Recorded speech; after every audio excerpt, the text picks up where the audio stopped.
¿Se arrepiente Dios? ¿Cambia Dios de parecer? ¿Ejecuta algo y después medita?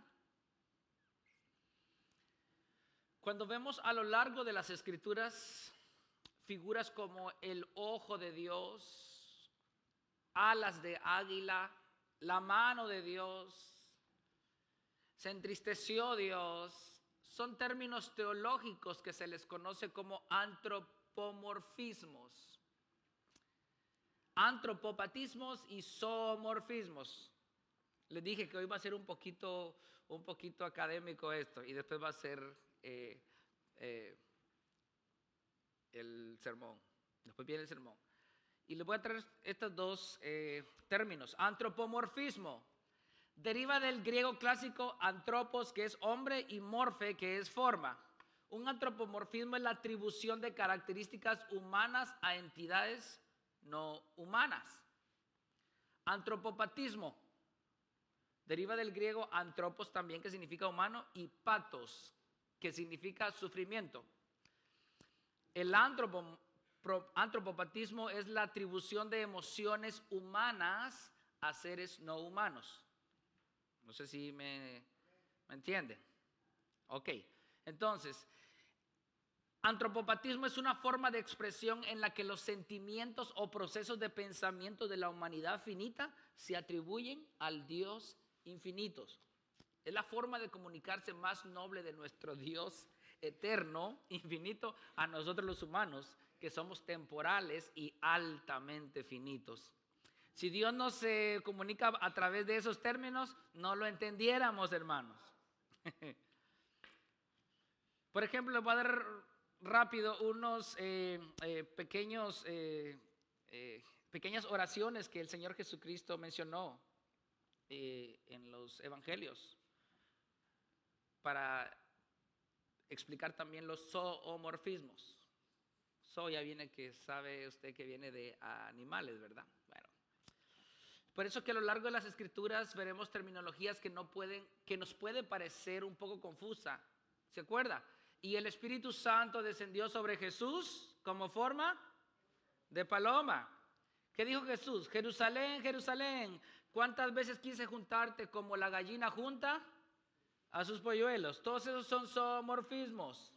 No es que Dios sea una gallina o el Espíritu Santo es una paloma. Recuerdo que el primer logo que hicimos nosotros aquí en Iglesia Bíblica Verdad y Amor tenía una paloma.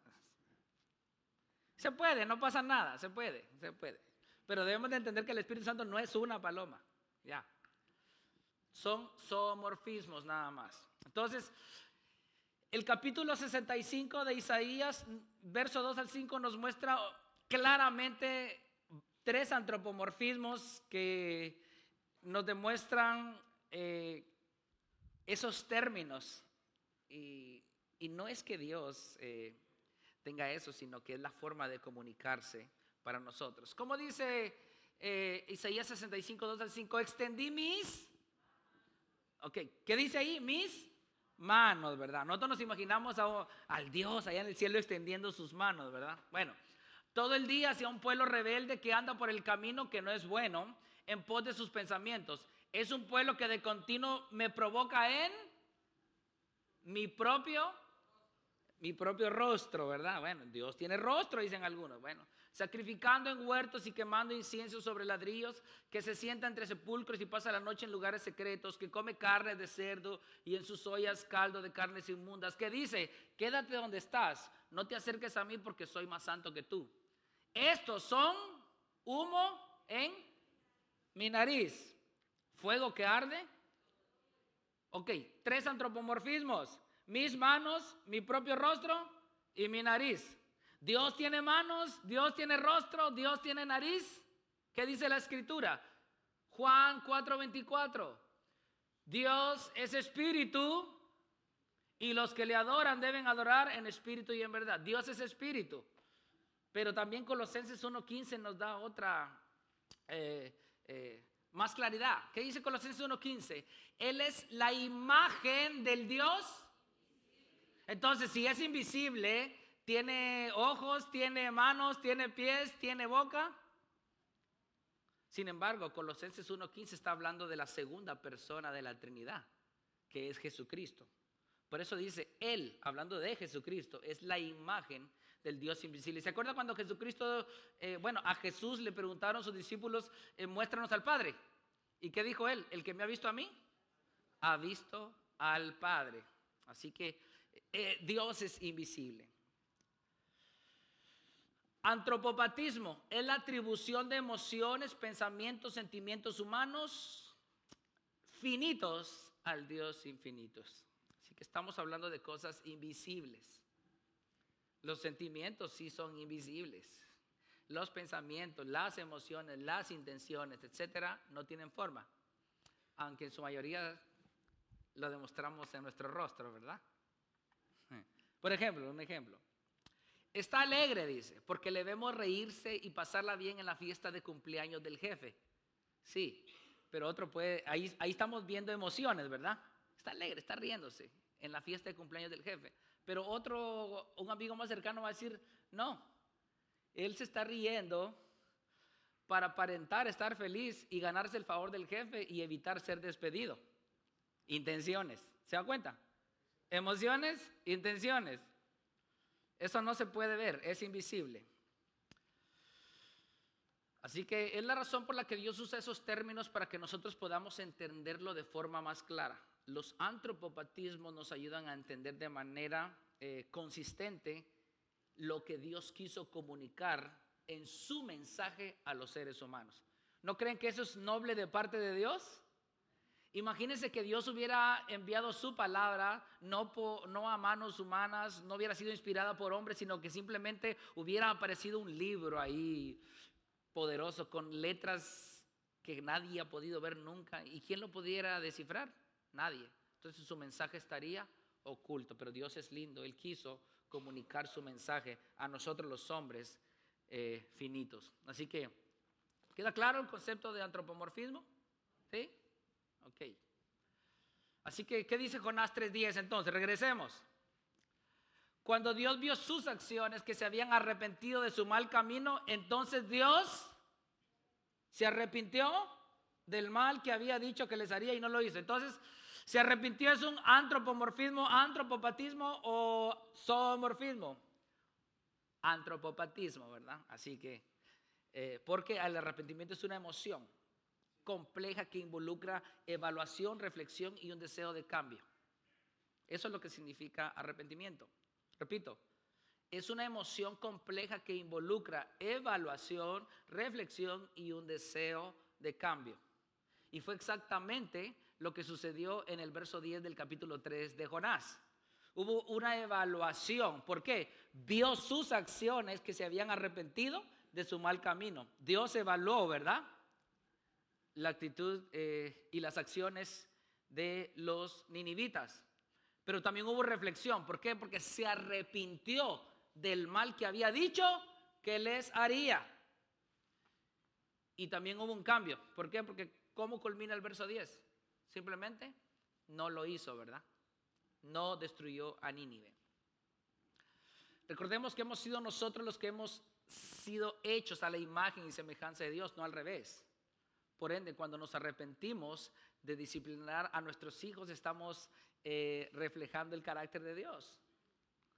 ¿Se da cuenta? Fuimos hechos a imagen y semejanza de Dios. ¿Cuántas veces le hemos dicho a nuestros hijos, hoy te cae en la casa por lo que hiciste? Y el niño está preocupado, ¿verdad? Y cuando llegamos a la casa, no le cayó al niño. ¿Por qué? Ok, ¿se da cuenta que nosotros somos el reflejo de Dios? ¿Se arrepintió usted de disciplinar a su hijo? Se arrepintió, porque sintió compasión, ¿verdad? Le dio lástima y dijo, no, va a llorar. Y máxime aún, si nuestro hijo viene y trata la manera de ganarse nuestro favor. En cierta ocasión yo recuerdo mi niña Mercy. Usted sabe, es bebé, una pequeña impita que demuestra claramente el carácter humano, ¿verdad?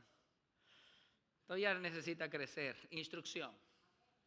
Estamos trabajando y como dice nuestra hermana Araceli, estamos orando. En cierta ocasión yo estaba con ella y se le fue, como se nos puede ir a nosotros, ¿verdad? Y me dio una cachetada. En el momento que me dio la cachetada, ella dijo, estoy en problemas. Y nomás me dio la cachetada, me hace así y me hace así. ¿Qué creen que hice yo? ¡Ay, te castigo, patojita! La abracé y le di un beso también. ¿Se da cuenta? ¿Se da cuenta cómo nosotros reflejamos esos atributos maravillosos de Dios en nuestra vida? Así que debemos recordar que hay pasajes en las Escrituras que pueden, en cierto modo aparente, contradecir eventos como estos narrados anteriormente. La pregunta es, ¿cómo podemos armonizar? ¿Se arrepintió Dios con su inmutabilidad? Porque recuérdense que Dios es misericordioso, pero también Dios es justo, ¿verdad? Y tenemos otro atributo de Él. Dios no cambia. Él es el mismo de ayer, hoy y siempre. Miren lo que dice en Números 1:17. Dios no es hombre para que mienta, ni hijo de hombre para que se arrepienta. ¿Cómo reconciliamos eso entonces? ¿Se arrepintió o no se arrepintió? Wow, ya me metí en problemas yo aquí. Yo mismo me metí la soga al cuello. Dios no es hombre para que mienta, ni hijo de hombre para que se arrepienta. Lo ha dicho Él y no lo hará. Ha hablado y no lo cumplirá. Miqueas 3:6, porque yo, el Señor, no cambio. Por eso ustedes, oh hijos de Jacob, no han sido consumidos. Ahí está mostrando su misericordia. ¿Se da cuenta cómo sus atributos se van reflejando implícitamente en las Escrituras? Santiago 1:17, toda buena dádiva y todo don perfecto vienen de lo alto, descienden del Padre de las luces, con el cual no hay cambio ni sombra de variación. Así que para poder entender a profundidad este concepto de que si se arrepintió o no se arrepintió, necesitaremos hoy examinar a la luz de las Sagradas Escrituras por qué Dios se arrepintió de destruir a Nínive si Él mismo ha dicho en su palabra que no cambia. Ahí está la incógnita, ¿verdad? ¿Por qué Dios se arrepintió de destruir a Nínive si Él mismo ha dicho en su palabra que Él no es hombre para que mienta, ni hijo de hombre para que se arrepienta? Para poder entenderlo, hermanos, necesitamos conocer otro de sus atributos, que es su voluntad. En el estudio sistemático de la palabra de Dios podemos encontrar perfectamente armonizada la doctrina de la voluntad de Dios en tres aspectos fundamentales, que es la voluntad soberana, la voluntad ordenada o revelada y la voluntad de deseo. Que vamos a conocer la voluntad soberana de Dios ahorita. Dice Isaías 14:24, el Señor de los ejércitos ha jurado ciertamente tal como lo había pensado, así ha sucedido, tal como lo había planeado, así se cumplirá. Pero me encanta más cómo Isaías 46:9-10 lo aclara. ¿A qué se refiere con esa su voluntad soberana? Dice, acuérdense de las cosas anteriores ya pasadas, porque yo soy Dios y no hay otro. Yo soy Dios y no hay ninguno como yo, que declaro el fin desde el principio y desde la antigüedad lo que no ha sido hecho. Yo digo, mi propósito será establecido y todo lo que quiero realizaré. ¿Se da cuenta a qué se refiere a dónde va el arrepentimiento de Dios? Que no es hombre para que mienta ni hijo de hombre para que se arrepienta. Que Él ha declarado el fin desde el principio. De manera que de lo que no se va a arrepentir nuestro Dios es ese fin que ya declaró. Ahora, entre ese lapso van a pasar muchas cosas, ¿verdad? Y ahí entran los otros ejemplos. Un ejemplo básico de la voluntad soberana de Dios. No sabes si la persona con que te quieres casar es la persona que Dios ha preparado para ti. Pero si te casas con esa persona, fue voluntad de Dios que te casaras con ella. Eso entra en la voluntad soberana de Dios. Por ejemplo, si eres hijo de Dios y te casas con alguien no cristiano, Entonces dices, ¿entonces sí es voluntad de Dios que me case? Sí, bueno, si ya te casaste fue voluntad de Dios. Porque Él te quiere enseñar lo que significa desobedecer su palabra. Y te va a enseñar y te va a corregir y te va a instruir. ¿Ya? Así que ahí está, sí fue voluntad de Dios. Todo obra para bien a los que amamos a Dios. ¿Se acuerdan en el capítulo 37 de Génesis? Vemos a José que fue vendido por sus hermanos, ¿verdad? Yo les pregunto, ¿es voluntad de Dios que tú enojado con tu hermano lo vendas a los mercaderes? Seguramente no, ¿verdad? Si nosotros estuviéramos en aquella época hubiéramos dicho, eso es algo inhumano. ¿Cómo voy a vender a mi hermano a mercaderes ismaelitas? Para que al fin de cuentas lo vendieran como esclavo en Egipto. Eso es inconcebible. José disfrutaba de todo. De la armonía con su padre, con sus hermanos, en el trabajo de las ovejas. José estaba bien, lo tenía todo, tenía alimento, techo. Pero Dios quería enseñarle algo a él y a sus hermanos. José tuvo que ser vendido a Egipto. En Egipto él estuvo preso, fue esclavo. Levantaron falsos contra él. Se mantuvo puro delante del Señor ya después de un proceso largo. Y después se convirtió en el segundo al mando en Egipto, ¿verdad? Después llegaron sus hermanos porque llegó una hambre grande a Egipto y Dios, ya que le había dado esa sabiduría a Jonás, le dijo al faraón que debían de guardar la 10ª parte de todos los granos para que en el tiempo de la hambruna no murieran de hambre. Y eso sirvió para que pues también sus hermanos en el tiempo de la hambruna llegaran a pedir alimentos a Egipto. Ahorita los hermanos que acaban de leer Génesis están muy identificados con esto que les estoy diciendo. Pero fue vendido, ¿verdad? Y en ese momento fue duro, fue trágico y estoy seguro que José, mientras iba en aquella carroza con los ismaelitas, tal vez pudo haber dicho, Señor, esto no es voluntad que me hayan vendido. No creo que sea tu voluntad, Señor. Sin embargo, escuchen lo que él dijo ya después de todo eso. Y que vio a su hermano Benjamín y a su papá y los sacó de aquel lugar y ahora estaban en un lugar en Egipto donde había prosperidad y comida y todo lo demás. Dice Génesis 45, 4 al 8, y José dijo a sus hermanos, acérquense ahora a mí. Y ellos se acercaron y les dijo, yo soy su hermano José, a quienes ustedes vendieron en Egipto. Ahora pues, no se entristezcan, ni les pese el haberme vendido aquí. Ahí está el arrepentimiento. No puede ser. Pero no se entristezcan, pues para preservar vidas me envió Dios delante de ustedes. Miren cómo se ve la voluntad soberana de Dios ahí. Porque en estos 2 años ha habido hambre en la tierra y todavía quedan otros 5 años en los cuales no habrá ni siembra ni siega. Dios me envió delante de ustedes. Miren, no dijo por su culpa me tocó pasar tal cosa y sufrimiento y hambre y golpes. No. Dios me envió delante de ustedes para preservarles un remanente en la tierra y para guardarlos con vida mediante una gran liberación. Ahora pues, no fueron ustedes los que me enviaron aquí. Mire qué tremendo. Sino que ¿quién lo envió? Dios.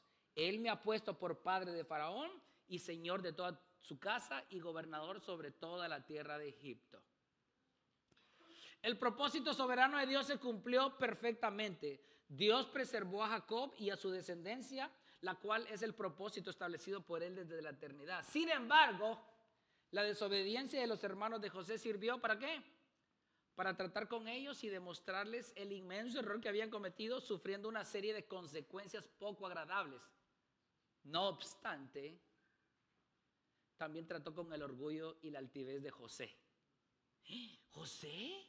Pero ahí dice que glorificó a Dios y todo. Sí, pero no era perfecto, hermanos. José era un pecador como usted y como yo. Y se los explicaré rápidamente. Me metí un poquito a la biografía de José. Para empezar, era un joven de 17 años, favorito de su padre. Para empezar. 2, recibió una túnica distintiva de colores, la cual ninguno de sus hermanos poseía. 3, fue instruido con conocimientos especiales a través de su padre Jacob. ¿Cómo creen que tenía tanto conocimiento en Egipto José? Porque su padre lo había instruido. 4, y esto es lo peor, hermano. A la edad de 17 años, José era el supervisor de sus hermanos y le pasaba informes sobre ellos todos los días a su padre. Ustedes se pueden imaginar, un joven de 17 años está chequeando mi trabajo. Pero peor que eso, encima de eso, soñaba que él estaba sobre todos ellos y no lo guardaba en su corazón, sino que se los contaba a ellos, quienes ardían ya de envidia por él. ¿Se da cuenta? Josecito no era un santurrón. Así que ese hueso había que pulirlo. Y Dios lo llevó a Egipto. Tan lindo que es Dios, ¿verdad? Esclavo, golpes, desprecios, humillaciones.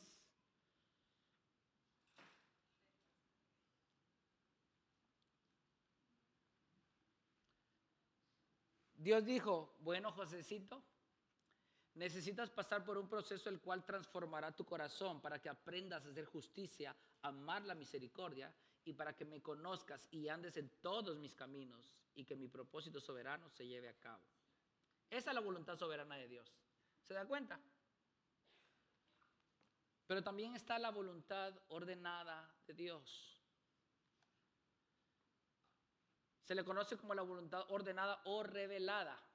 La voluntad ordenada o revelada de Dios es aquella que el hombre ha recibido a través de la palabra escrita. Desde el principio Dios quiso mostrarle su voluntad a los hombres y lo ha hecho a través de ese método, ya que es Dios mismo quien inaugura la forma escritural en que Él revelaría su voluntad a los hombres.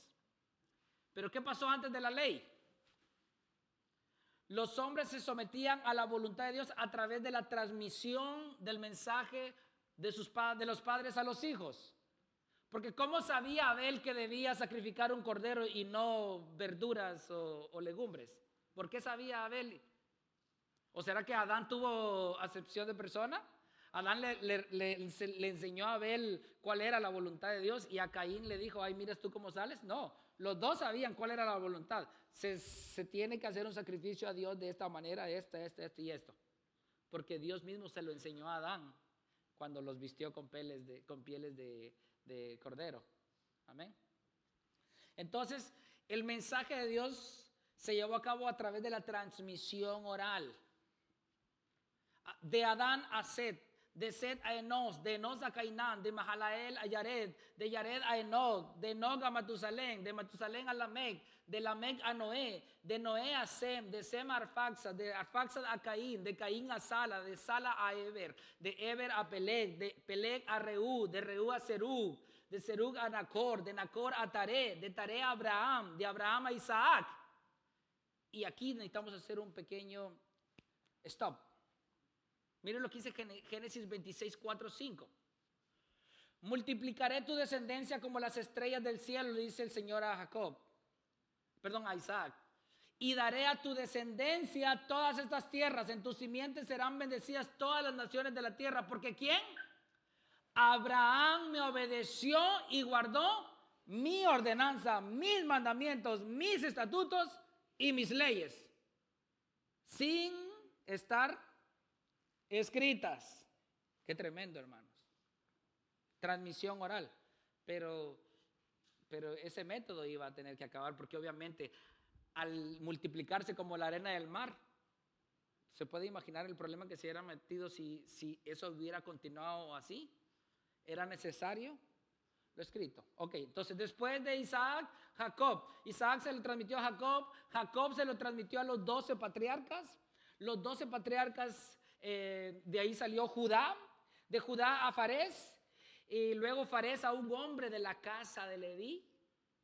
Y luego Ese hombre de la casa de Leví era nada más y nada menos que Moisés. ¿A quién se le dio la ley?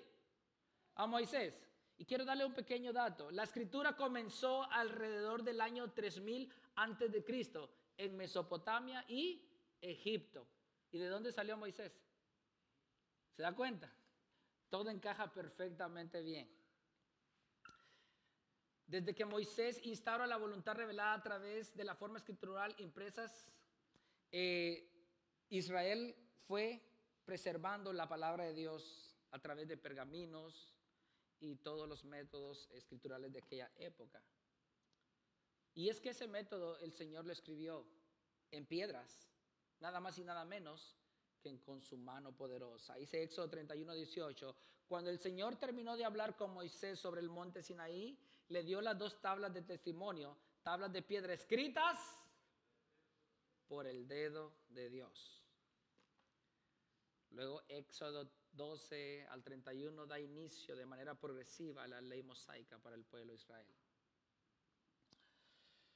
Así que, dado que esa ley escrita por el dedo de Dios ha sido resguardada y preservada por la voluntad soberana de Dios, tenemos el privilegio y la dicha de no solamente tener parte de esa voluntad revelada, sino toda la voluntad que el Padre en su sola potestad quiso revelar a los hombres desde la eternidad. Por lo que hoy en día no tenemos la menor duda, hermanos, no tenemos la menor duda que desde Génesis 1:1 hasta Apocalipsis 22:21, todo es palabra de Dios. Así que esa es la voluntad ordenada de Dios. Lo que hoy tú y yo tenemos en nuestras manos. ¿Tú quieres conocer la voluntad de Dios? ¿Tú quieres conocer si la decisión que vas a tomar es correcta? ¿Tú quieres conocer si el lugar a donde te quieres mudar es el lugar donde Dios quiere llevarte? Pues abre este libro. Simple y sencillamente. Ahí te darás cuenta qué es lo que Dios tiene preparado para ti. Así es la voluntad revelada o ordenada de Dios. Lo que hoy tú y yo tenemos en nuestras manos y hasta en nuestros celulares, la Biblia. Y aquí viene la voluntad de deseo. Debemos de tener claro que la voluntad de deseo va anclada con la voluntad soberana de Dios. O sea que Dios desea muchas cosas, lamentablemente nosotros las desobedecemos. Amén. Jesús deseaba que Jerusalén viniera a él. Mateo 23:37 dice, Jerusalén, Jerusalén, la que mata a los profetas y apedrea a los que son enviados a ella. ¿Cuántas veces quise juntar a tus hijos como la gallina junta a los polluelos debajo de sus alas? Y no, esa es voluntad de deseo. Otra, Dios desea que todo hombre sea salvo. 1 Timoteo 2:3-5, porque esto es bueno y agradable delante de Dios nuestro Salvador, el cual quiere que todos los hombres sean salvos y vengan al pleno conocimiento de la verdad. Les pregunto, ¿todos los hombres son salvos? No. Otro, Cristo deseaba que todos vinieran a Él. Vengan a mí todos los que están cansados y cargados y yo los haré descansar. Miqueas 6:8. Él te ha declarado, oh hombre, lo que es bueno. ¿Y qué es lo que demanda el Señor de ti? Si no solo practica la justicia, amar la misericordia y andar humildemente con Dios. ¿Practicamos la justicia? Difícil. ¿Amamos la misericordia? No nos gusta ser misericordiosos con los demás. Y andar humildemente con Dios. Nos cuesta demasiado. Siempre seguimos nuestras pasiones carnales. ¿Se da cuenta? Esa es la voluntad de deseo de Dios. Dios desea que su pueblo sea santo, amoroso, misericordioso, justo, y somos lo opuesto a ello. Así que la voluntad de Dios es perfecta, hermano, y debemos de saberla discernir a la luz de las Escrituras cuál es su voluntad. Si estamos hablando de su voluntad ordenada, su voluntad soberana o su voluntad de deseo. Así que bajo ese entendimiento podemos armonizar perfectamente por qué Él no destruyó a Nínive. Amén. Usted ya lo puede examinar por su propia cuenta. No lo destruyó por su voluntad soberana, por su voluntad revelada o por su voluntad de deseo. ¿Cuál fue la causa por la que Dios quería destruir a Nínive? ¿Se acuerdan? Capítulo 1, verso 2. Levántate, ve a Nínive, la gran ciudad, y proclama contra ella, porque su maldad ha subido hasta mí. De manera que el pecado de Nínive era la causa por la cual Dios ya había establecido. Dijo, no, yo voy a destruir a Nínive. Jonás deseaba que Nínive fuera destruido. Jonás deseaba que Nínive fuera destruido. Sin embargo, Dios no lo deseaba. ¿Se da cuenta la diferencia? Ahorita ya están conociendo ustedes la voluntad de Dios, ¿verdad? Voluntad de deseo. Porque ¿qué acabamos de leer? Dios no quiere, Dios quiere que todos los hombres sean salvos. Entonces sí, el pecado de Nínive era el causante por el cual Dios iba a destruirlo, ¿verdad? Pero el deseo de él no era destruirlo, ¿verdad? Sino que se arrepintieran. Jonás sí quería que Nínive fuera destruido, como nos pasa muchas veces a nosotros, ¿verdad? Ojalá que ese se vaya al infierno porque me hizo tal daño, dicen algunos. No, esta persona seguramente se fue al infierno y rapidito damos juicios de valor nosotros. Tengamos mucho cuidado, a nosotros no se nos dio la autoridad de mandar al infierno ni al cielo a nadie. Ojo, ni al cielo. Así que, no, recordémonos cuál es la voluntad de Dios.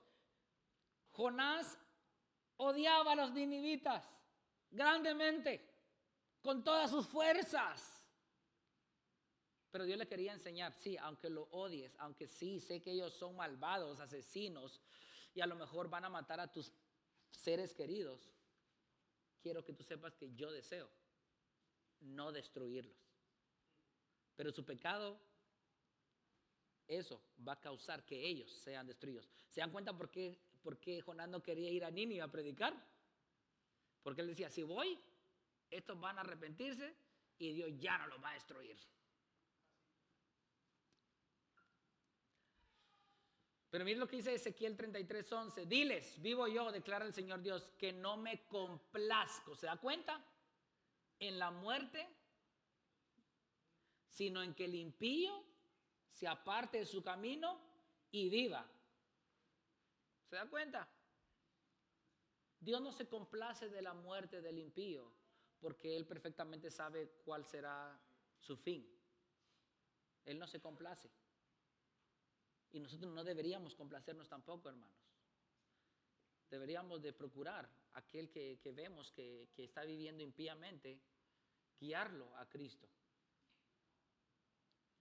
El deseo de Dios era firme. No quiero destruir a Nínive, pero si no se vuelven de su mal camino y se arrepienten de su pecado y me piden perdón, entonces yo los destruiré. Así es. Ese es el decreto de Dios. Si no se vuelven de su mal camino, si no se arrepienten de su pecado y me piden perdón, yo los destruiré. ¿Se acuerdan la intercesión de Abraham por Sodoma y Gomorra? Señor, si hubieran 50 justos, ¿destruirías la ciudad por 50 justos? No venga de ti, Señor, que tú hagas morir al justo con el injusto, le dijo Abraham, ¿verdad? Él estaba conociendo la voluntad de Dios, quería ver hasta dónde podía llegar Dios. Y el Señor le dice, no, por 50 justos no los destruiré, le dijo así. Señor, apiádate de mí, perdóname que soy una persona abusiva, le quiso dar a entender Abraham. ¿Destruirías a esa ciudad por 45 justos? Al ver que dijo, aceptó el por 45, dijo, voy a calar con 40 y me voy a ir de 10 en 10. Por amor a los 45 no la destruiré. ¿Y qué tal por 40? Le dice. Por amor a los 40 no lo destruiré. ¿Y qué tal por 30? Le dice. Por amor a los 30 no la destruiré. ¿Y qué tal 10, Señor? Por amor a los 10. ¿Se da cuenta que la misericordia? Ustedes se pueden imaginar cuántas personas habitaban en Sodoma y Gomorra. 20. Eran ciudades grandes, hermanas, prósperas. Usted sabe, las ciudades más prósperas son las donde viven más personas, ¿verdad? Chequee Nueva York, Los Ángeles, Chicago. Y Sodoma y Gomorra eran muy prósperas. Estamos seguros que vivía mucha gente. Pero el amor de Dios fue tan grande y su misericordia tan inmensa que dijo, por amor a esos 10, no la destruiré. Por 10 justos que hubieran en esas dos ciudades. 10 justos. Pero ¿qué pasó más adelante? Génesis 19, 24 al 25. Entonces el Señor hizo llover azufre y fuego sobre Sodoma y Gomorra, de parte del Señor desde los cielos. Él destruyó aquellas ciudades y todo el valle y todos los habitantes de las ciudades y todo lo que crecía en la tierra. ¿Se da cuenta? Dios es misericordioso, hermanos.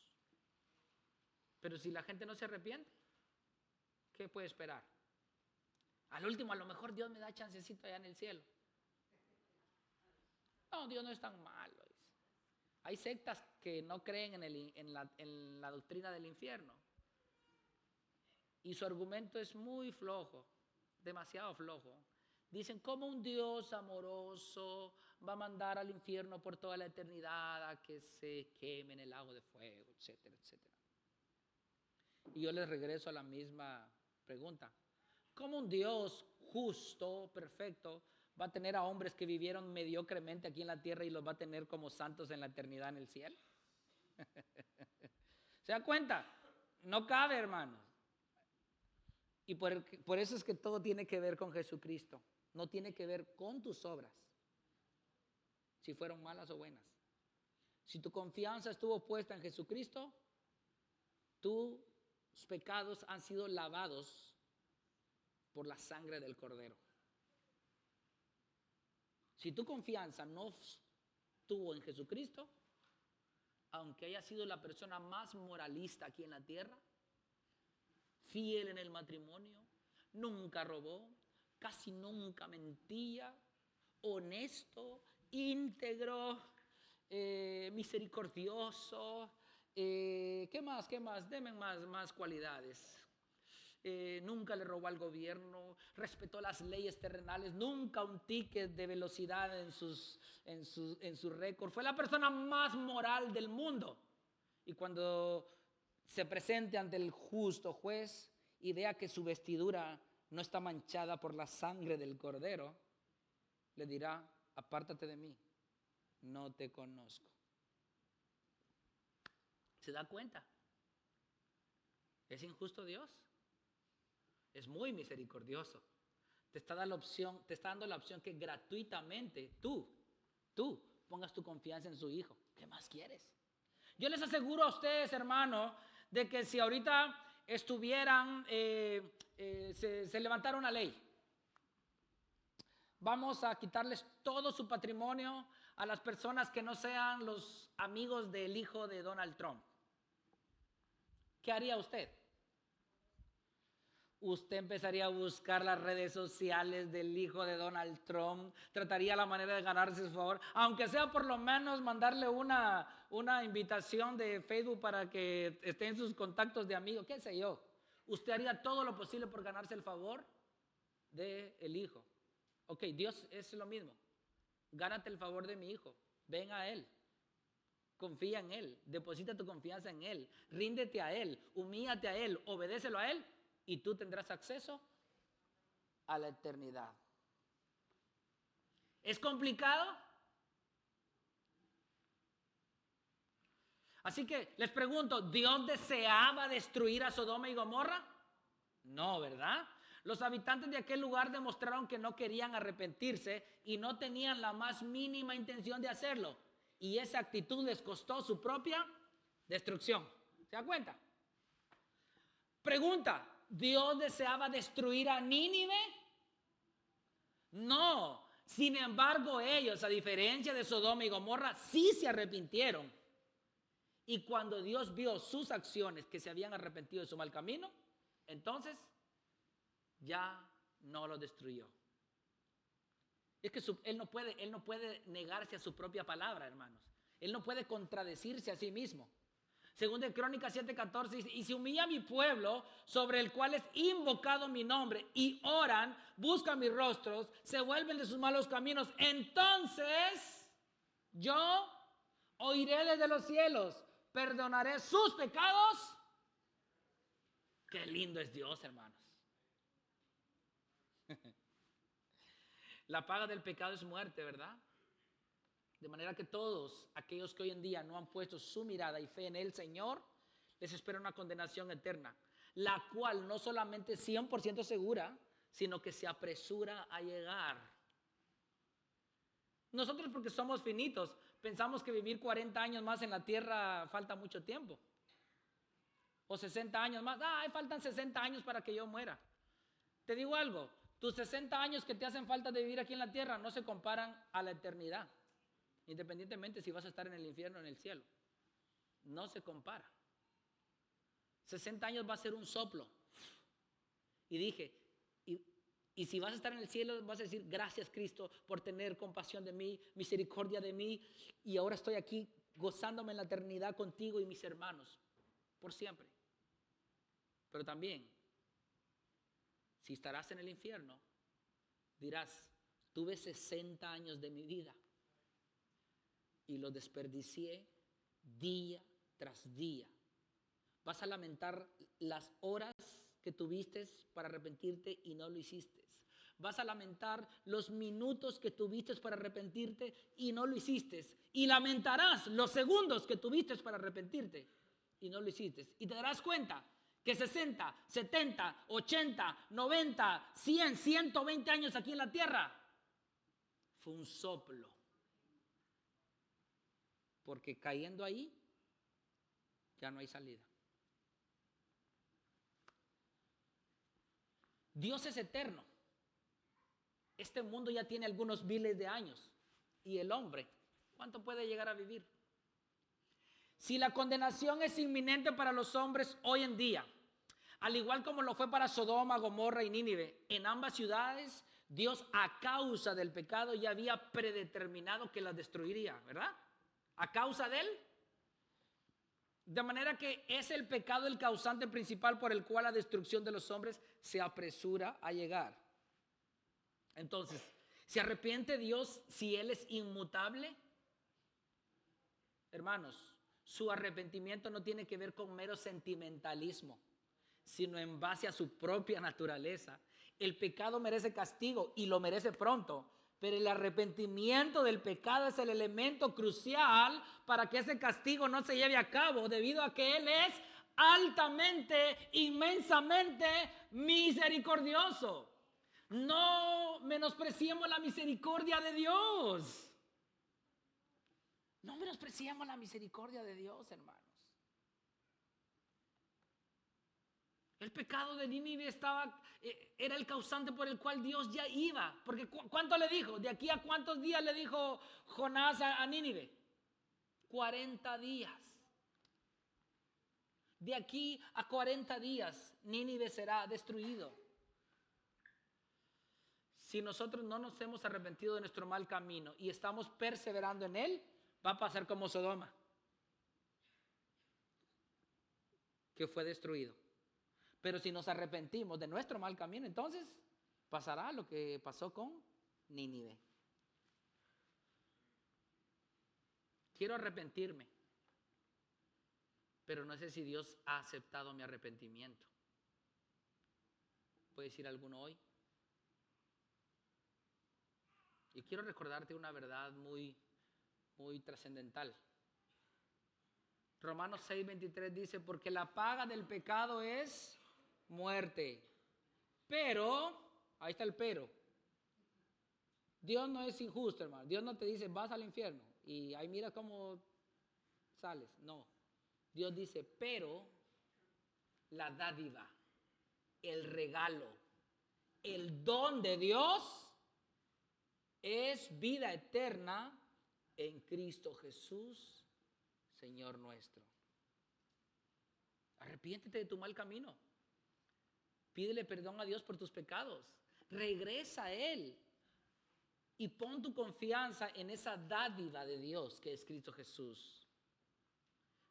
¿Cómo lo puedes hacer? Bueno, ya no vivas para ti, vive para Cristo. Ya no satisfagas los deseos de la carne, deleítate en Cristo.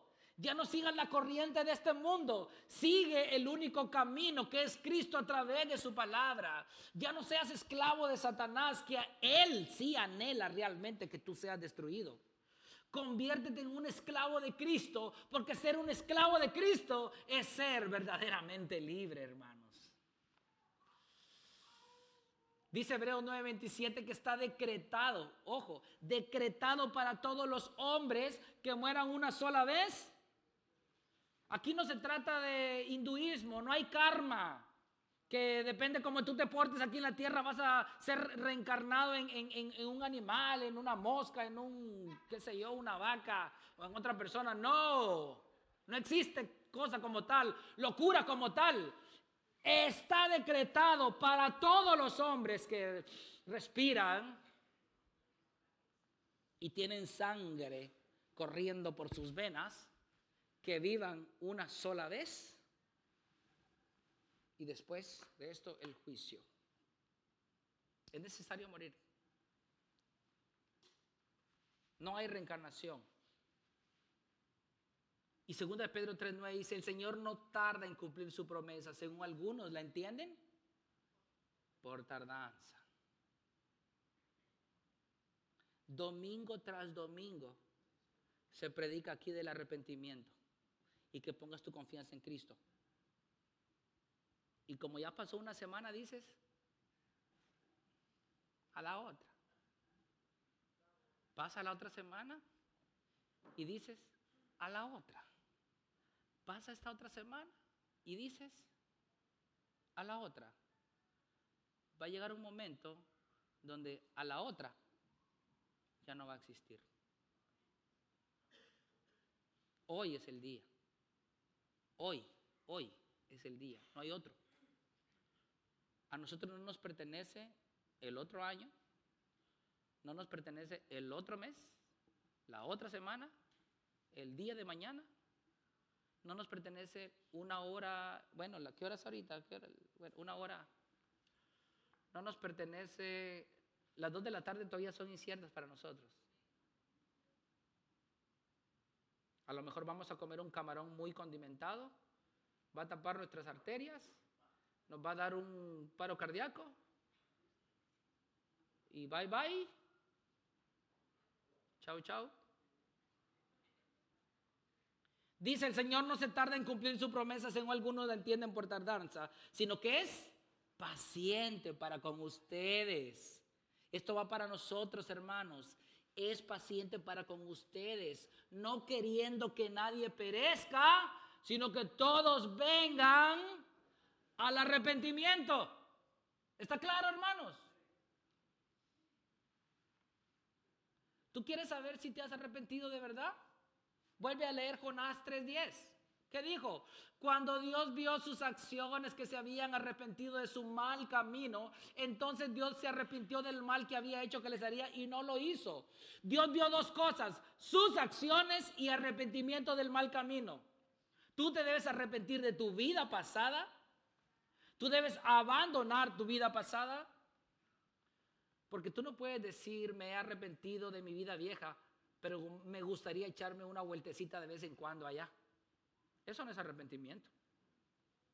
Ama a Cristo, sométete a Cristo, confía en Cristo y vivirás. De lo contrario, perecerás. Sí, Dios se arrepintió, porque en el deseo de Él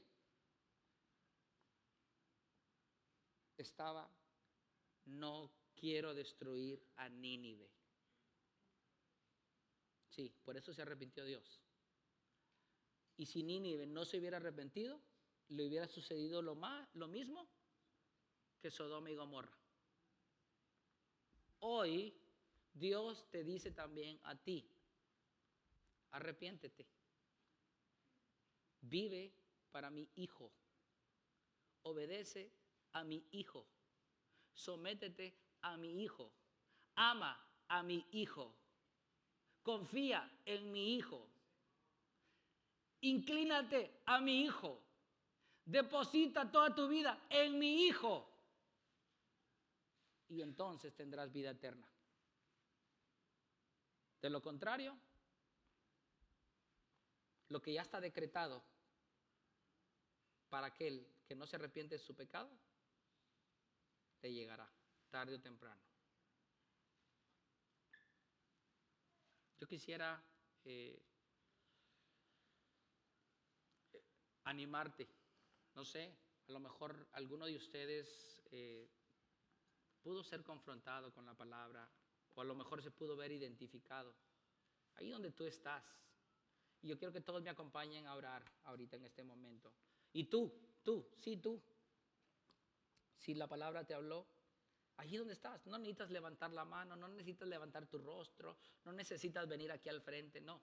Donde tú estás, ahí dile, Señor, sé que tú has hablado a mi vida, reconozco cuál es la vida que he llevado y sé que está decretado para mí morir y después el juicio. Pero hoy aprendí que tú te apiadas de aquellos que se arrepienten de su pecado. Señor, yo reconozco que en mi vida he llevado una vida de desenfreno, de placeres, pero ya no quiero llevar esa vida.